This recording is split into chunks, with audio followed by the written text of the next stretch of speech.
Yeah, attention, excuse me, ladies and gentlemen. Yeah, we have an urgent update regarding the missing Malaysian Airlines Flight 370. As you know, this whole thing has been pretty embarrassing for us here at Malaysian Airlines. I mean, I get mad at my wife when she moves my keys, so you can only imagine how upset I am about a missing Boeing 777.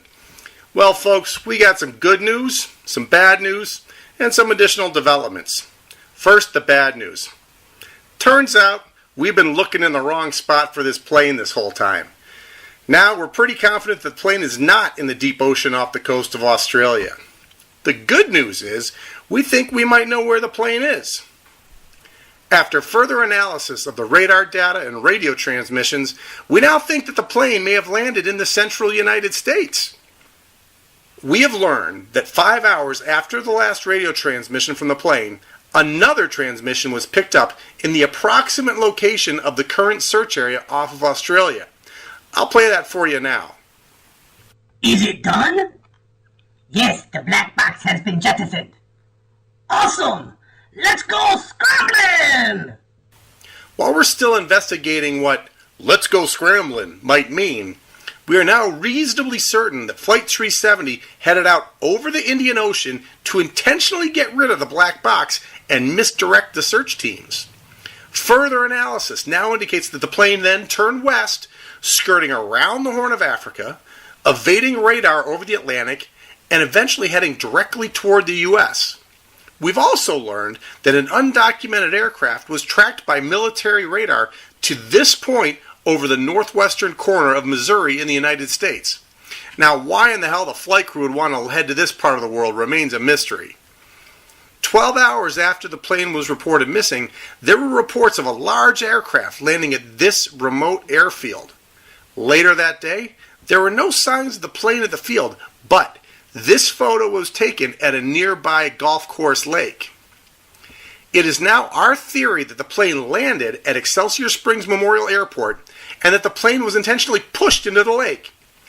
Now, we attempted to interview a local aviation expert, Joe Kaminsky, regarding the case and whether or not it would even be possible to land a Boeing 777 at the Excelsior Springs airstrip.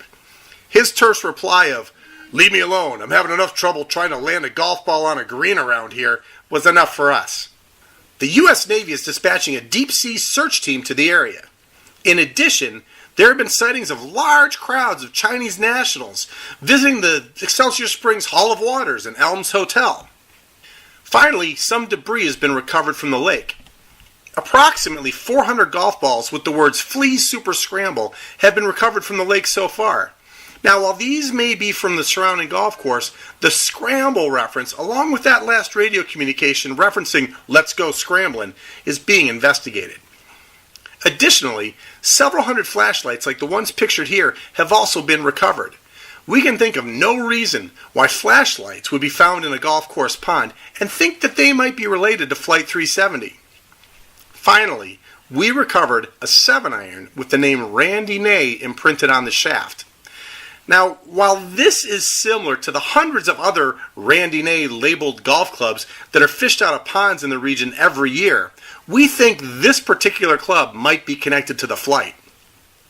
The FBI is now also involved, and they've begun a data mining investigation based on the terms scramble, flee, super scramble, and overrated A players. So far, the data has turned up the following photo, which is also under investigation.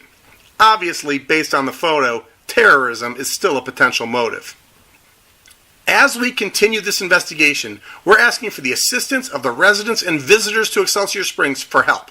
If you see any Asian-looking people playing golf in what appears to be pilots' uniforms, please contact the authorities immediately. Thank you.